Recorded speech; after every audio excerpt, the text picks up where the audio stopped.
Welcome everyone to the deep dive. Today we are taking a scalpel to something that, it feels basic, but it holds massive implications for any new project.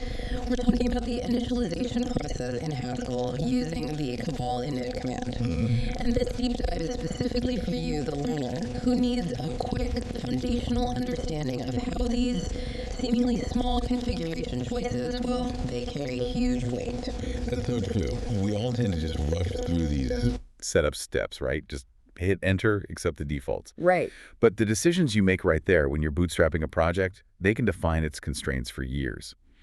We've been dissecting some great notes on this process, and we're really zeroing in on three fundamental choices. Okay, what are they? First, the Cabal specification version you choose. Then there's the unique four-component structure of Haskell's package versioning policy, the PVP. The PVP, right. Always a bit of a trip-off for people coming from other languages. It is. And finally, the reasoning behind the default license selection. Our mission today is to uncover not just what the options are, but really why these decisions matter for the health of the whole Haskell ecosystem. Okay, let's start with that first choice then, because it presents a fascinating paradox right out of the gate. When Cabal init asks which specification version you want, you're presented with this staggering list. It goes from 1.24 all the way up to 3.14. Yeah. And you look at that list and you just immediately think, Why is 1.24 even an option for brand new code? It feels like we're mixing decades of history into one prompt. You've just hit on the central tension in any major language ecosystem, really. It's that constant pull between stability and innovation. The reason for that long menu is the unwavering need to preserve backward compatibility. for enterprise software, right? The big legacy stuff. Exactly. Organizations, especially those running critical commercial software, they operate with massive inertia. They might maintain their systems for years without doing a full stack upgrade. They need that older spec, say 1.24 or 2.0, to still work perfectly today. Cabal can't just, cut that lifeline. That's a huge engineering commitment. But for someone starting a new project, we shouldn't get bogged down in technical debt before writing a single line of code.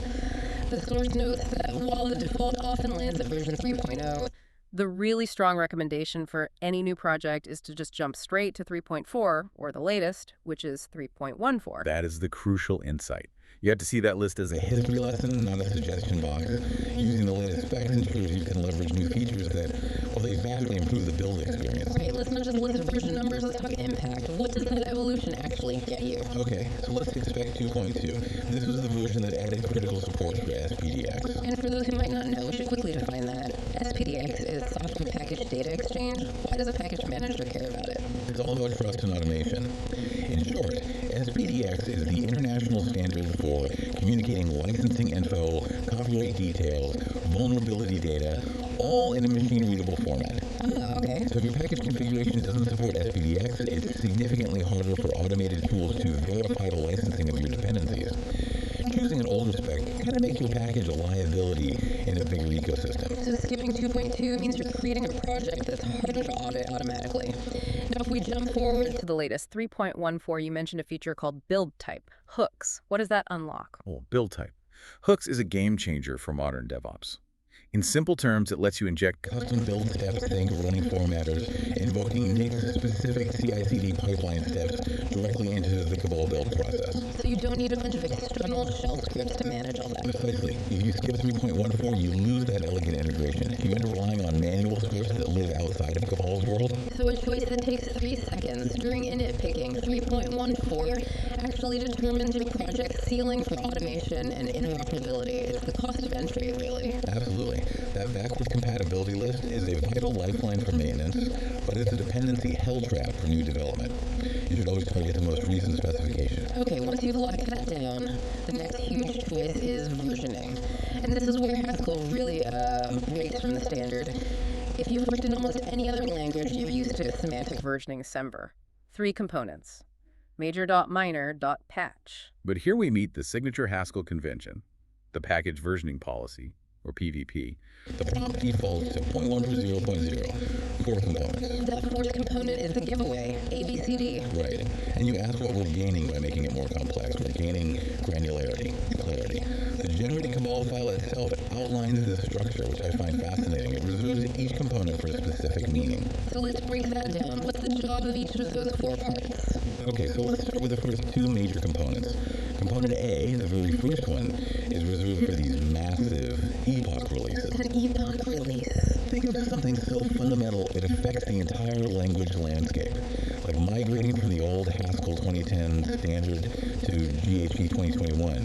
This is for monumental, ecosystem-wide breaking changes. Okay, so A is the earthquake, the tectonic shift. That's a great way to put it. Then you have B, the second major component. This is more like A local demolition. A local demolition, I like that. It handles breaking changes that are specific to your package. Modify type signatures, deprecated symbols, things that require your users to actually change their code when they upgrade. It's a break, but it's your break. Okay, so A is global, B is local. That separation already tells the user way more than a single major version bump in Simba. Exactly. And the other two are much simpler. C is the minor component. This is strictly for non-breaking API additions. So adding a new function or something. Right. You add a new function, new type class, you expose a new module. But nothing breaks for existing users. That's a C increment. And D, the final one, the patch component. D is the simplest of all. Strictly for internal code changes with zero API change whatsoever. Bug fixes, performance tweaks, docs updates. The maintenance component. What's fascinating here is that the source material points out that for compatibility, the first two components, A and B, are basically treated as a pair. Yes, the package manager looks at them together to figure out safe version upgrades with much greater precision. It seems like an extra layer of discipline, really. It forces Developers to be surgical in their versioning. It does. And the people who benefit are the users of your library, because it helps reduce that notorious dependency hell you see in other ecosystems that rely on a single major version for everything from a typo fix to a total rewrite. Alright, so we've moved from the meticulous rules of versioning to, well, crucial legal constraints, the license prompt. You get this exhaustive list of 17 choices, everything from super permissive licenses like BSD and MIT to the strictest copyleft options like AGPL, and yet the default is BSD 3 clause. And my first question when I was reviewing this was, why that specific one? Why BSD 3 clause over, say, the much simpler MIT license? It feels like an odd choice for a default, doesn't it? It does, until you realize the answer isn't about Cabal itself. It's about the foundation of the entire Haskell ecosystem. You mean GHC? I mean GHC. The compiler is core libraries. They are themselves licensed under BSD 3 clause. So Cabal defaults to that as a preventative measure. It minimizes potential license conflicts right from the start. So it's about creating the path of least resistance. You're aligning with the core of the language to ensure maximum compatibility. Exactly. Maximum commercial flexibility, too. But we should dive into the subtle differences between these permissive licenses, because they're not all the same. Right, they get lumped together as free to use, but the legal details matter. They matter a lot. The default BSD 3 clause includes a specific non-endorsement clause. This is the key difference. A non-endorsement clause, what does that do? It says that users can't use the name of the original author to promote their own derived product.